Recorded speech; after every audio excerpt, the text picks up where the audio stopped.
I loved to hear the sweet strains of music, and I thought I wasn't going to hear any today. I was uptown. I met a cabby.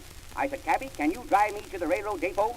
Well, he says, "I can drive you there all right enough, but I don't think I've got a set of harness that will fit you." So I had to walk. And on the way, I met a small boy, and he was crying. I said, "Sonny, what are you crying for?"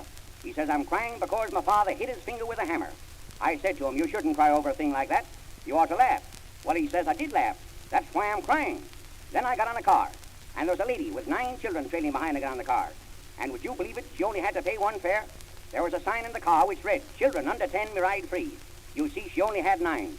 So I got speaking to her, and she told me her name was Pin, Mrs. Pin, and she was a widow with 9 children, 10 pins in all. And in swinging around the curve, the car gave a lurch. Down went the 10 pins in a bunch. A bowling enthusiast yelled, "It's a strike." Set 'em up in the other alley. My first vocal effort will be a sonata in Asia minor, entitled "Apples Make Cider, but Pears Make Soap," written by Praline Cipolio for the Gold Dust Twins. Professor, scrub away.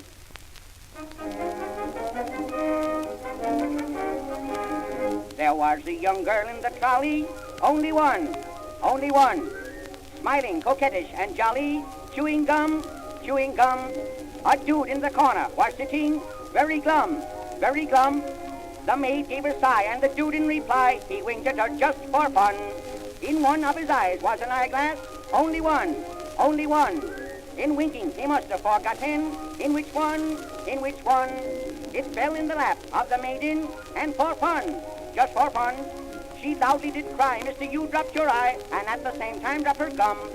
He reached for his glass in a hurry, got the gum on his thumb, put the gum in his eye in the flurry, in the one that was bum, from which the eyeglass had just fallen. There it clung, and giggling the lass picked up his eyeglass. She thought it was her chewing gum, put the glass in her mouth without thinking. What she done, until she saw his eye a-blinking through her gum.